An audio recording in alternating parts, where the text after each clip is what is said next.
Eu sou Francisco Comaru, professor da Universidade Federal do ABC e integrante da coordenação do LabJusta, Laboratório de Justiça Territorial aqui da UFABC. Então, nós tivemos aí uma tragédia, de grandes proporções na nossa cidade, que está chamando a atenção dos governantes, e nós precisamos esclarecer a população sobre a crise da moradia que nós estamos vivendo na nossa metrópole, que ela existe já há décadas, e nós não estamos assistindo que os governos estão enfrentando essa crise da moradia de uma forma adequada.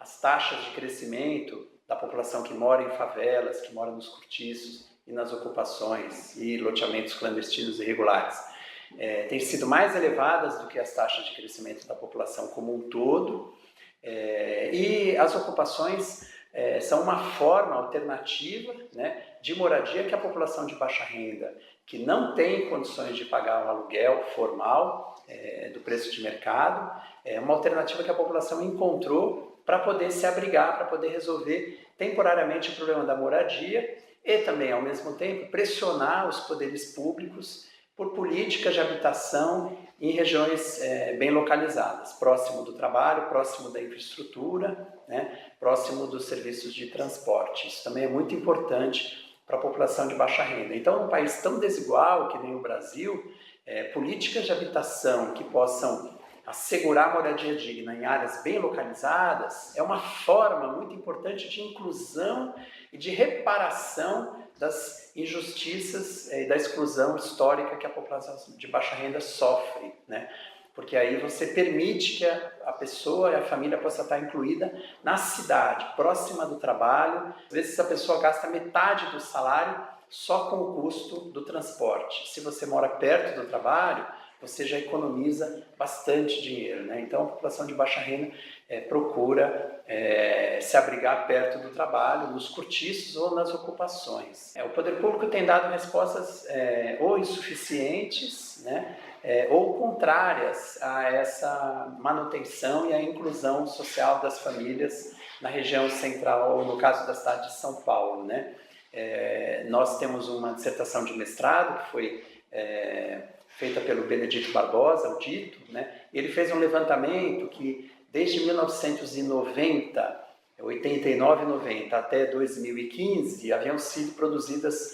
6.300 unidades habitacionais de habitação popular na região central.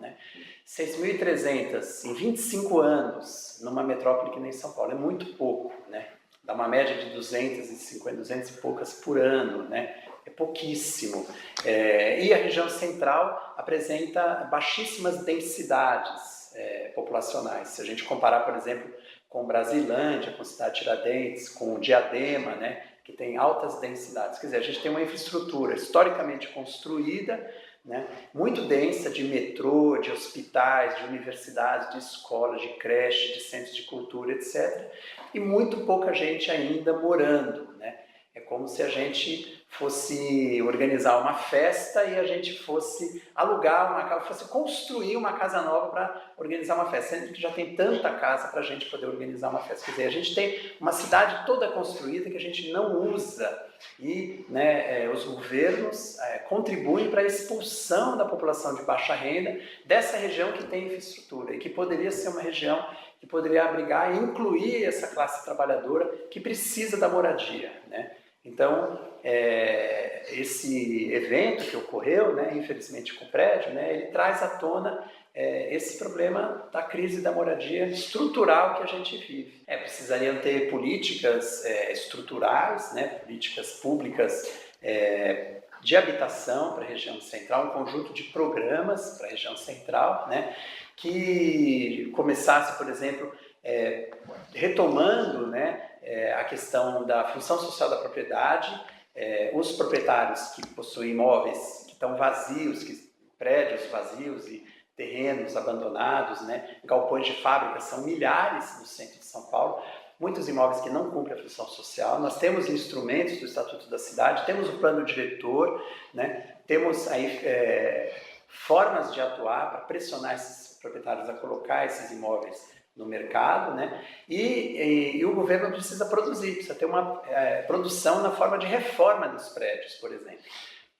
E é muito importante a gente ressaltar que a reforma de um prédio, né, uma unidade habitacional, que ela é produzida a partir da reforma de um prédio, ela pode sair mais cara, aparentemente, do que uma unidade habitacional produzida na periferia, né? Mas isso é só uma aparência, porque na periferia você depois com o tempo precisa levar a escola, precisa levar a creche, precisa levar o hospital, o posto de saúde, estação de metrô, todas as outras coisas que são infraestrutura da cidade, você precisa levar depois para a periferia, acaba custando muito mais caro, né, do que se você investe no centro. É mais ou menos uma analogia, é a mesma coisa que a gente dizer que é mais caro, é uma política de a gente ter uma malha de trens no Brasil. É claro que no curto prazo, aparentemente é mais caro, mas para você operar isso depois, ao longo do tempo, é muito mais barato, é muito mais eficaz, eficiente e efetivo.